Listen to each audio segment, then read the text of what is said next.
ಉನ್ನತ ಶಿಕ್ಷಣಕ್ಕಿಂತ ಅದರ ಜೊತೆಗೆ ಉದ್ಯೋಗ ಇವೆರಡೂ ಇದರಲ್ಲಿ ಸೆಲೆಕ್ಟ್ ಮಾಡ್ಕೊಳ್ಳೋದು ಫಸ್ಟ್ ಉದ್ಯೋಗ ಆಮೇಲೆ ಉನ್ನತ ಶಿಕ್ಷಣ ಅಂತ Yes. ಹೇಳ್ತೀರಾ ಸರ್ ನಿಮ್ ಪ್ರಕಾರ? ಉನ್ನತ ಶಿಕ್ಷಣಕ್ಕೆ ಹ್ಮ್. ಎಲ್ಲರಿಗೂ ಅನುಕೂಲ ಇರಲ್ಲ. ಓಕೆ. ಸೊ ಎಲ್ಲರಿಗೂ ಆ ಮನಸ್ಥಿತಿ ಇರಲ್ಲ. So, ಈಗ ನಾನು ಓದಿದ್ದೀನಿ, ಇಷ್ಟು ಓದಿದ್ದೀನಿ, ನನಗೆ ಆಸೆ ಓದಬೇಕು, ಇನ್ನು ಹೆಚ್ಚು ಓದಬೇಕಂತ. ಸೊ ಸಂಶೋಧನೆನೇ ಬೇಕಾಗಿದೆ. ಹ್ಮ್. ಮುಂದಕ್ಕೆ ಯಾವ ಥರ ಸಂಶೋಧನೆ ಇರುತ್ತೆ? Artificial intelligence, it can write a letter, it can talk like you, it can teach like you, it can become a doctor, it can become a lawyer, it can become a judge. ನಮಗೇನಿದೆ ಅಂದರೆ ನಮಗೆ ಹೆಚ್ಚು ಸಂಶೋಧನೆ ಜ್ಞಾನ ಭಂಡಾರ ಎಷ್ಟು ಜಾಸ್ತಿ ಆಗುತ್ತೆ ಅವಾಗ you will be better than that AI.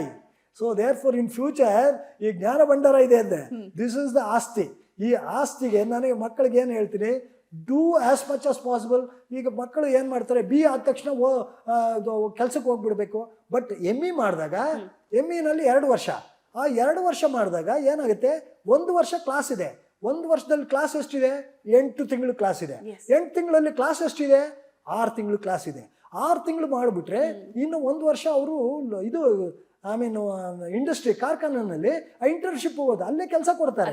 You will get the job. So ನನ್ನ ಮಕ್ಕಳಿಗೆ ಏನಂದ್ರೆ ಆದಷ್ಟು ಪ್ರಯತ್ನ try to do post graduate. ಹೆಚ್ಚಿನ ಪೋಸ್ಟ್ ಗ್ರಾಜ್ಯುಯೇಟ್ ಇರಬೇಕು. ಯಾಕಂದ್ರೆ ಅವ್ರ ಮಕ್ಕಳು ಟೀಚರು ಆಗ್ಬೋದು ಮುಂದಕ್ಕೆ. ಪೋಸ್ಟ್ ಗ್ರಾಜ್ಯುಯೇಟ್ ಇದ್ದಾಗ ನೀನು ಏನು ಏರ್ಪೇರ್ ಆದಾಗ ಈಗ ಕೆಲಸದಲ್ಲಿ you can become a teacher, you can become a tutor, you can start your own educational institution.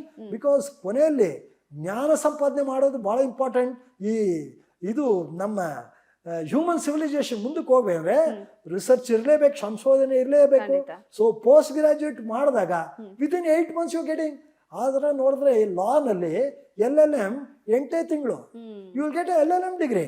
ನಾನು ಮಕ್ಕಳನ್ನ ಅದಕ್ಕೆ ಹೇಳ್ತಾ ಇದ್ದೆ, LLB ಸ್ಟೂಡೆಂಟ್ಗೆ ಲಾ ಮಾಡಿಬಿಡಿ, ಏನು 1 ವರ್ಷ ನೀನು ಅಪ್ಲಿಕೇಶನ್ ಆಗಿ ಉದ್ಯೋಗ ಸಿಕ್ಕೋ ಹೊತ್ತಿಗೆ ನೀನು ಪೋಸ್ಟ್ ಗ್ರಾಜ್ಯುಯೇಟ್ ಆಗಿಬಿಡುತ್ತೆ. ಪೋಸ್ಟ್ ಗ್ರಾಜ್ಯುಯೇಟ್ ಆದಾಗ ನೀನು ಟೀಚಿಂಗ್ ಮಾಡ್ಬೋದು, ಉದ್ಯೋಗಕ್ಕೂ ಹೋಗ್ಬೋದು, ಏನಿಲ್ಲ ಅಂದ್ರೆ ಪ್ರಾಕ್ಟೀಸ್ ಮಾಡ್ಬೋದು. ಆಮೇಲೆ PhD ಆಫ್ಲೈನನ್ನು ಮಾಡ್ಕೊಳ್ಬೋದು, ಆನ್ಲೈನನ್ನು ಪಾರ್ಟ್ ಟೈಮ್ ಮಾಡ್ಕೊಳ್ಬೋದು, ಫುಲ್ ಟೈಮ್ ಮಾಡ್ಕೊಳ್ಬೋದು. PhD is one thing. ನಾನು 3 PhD ಮಾಡಿರೋದ್ರಿಂದ ಎಲ್ಲ ಮಕ್ಕಳಿಗೆ ಎಷ್ಟು PhD ಮಾಡಿದ್ರು ಏನು ತೊಂದರೆ ಇಲ್ಲ. ಆಮೇಲೆ ಉದ್ಯೋಗ ಮಾಡಿಕೊಂಡೇ ಓದ್ಬೋದು, ಏನು ತೊಂದರೆ ಇಲ್ಲ. ಸೊ ನನ್ನ ಸಲಹೆ ಹುಡುಗರಿಗೆ ಮಕ್ಕಳಿಗೆ ಏನಂದ್ರೆ, try to do a post graduate degree. ಅನುಕೂಲ ಇದ್ರೆ don't miss a post graduate degree, because it will be useful to generate knowledge, and that knowledge has to be disseminated to the next generation. So ಅದಕ್ಕೆ ಅವಕಾಶ ಸಿಕ್ಕತ್ತೆ, ಅವಕಾಶನೂ ಇರುತ್ತೆ. ಈಗ ಕಾರ್ಖಾನೆಯಲ್ಲಿ ಇರ್ತೀರ, ಬೇಜಾರಾಯಿತು, ಟೀಚರ್ ಆಗಬೇಕು, ಸೊ ಇದು ಉಪಯೋಗಕ್ಕೆ ಬರುತ್ತೆ. ಸೊ ಐ ಅಡ್ವೈಸ್, ನನ್ನ ಸಲಹೆ, ನನ್ನ ಇದು ಡೈರೆಕ್ಷನ್ ಅಂತ, ಇದು ಒಂಥರ I am not forcing, but every the student should always think of at least A post graduate degree.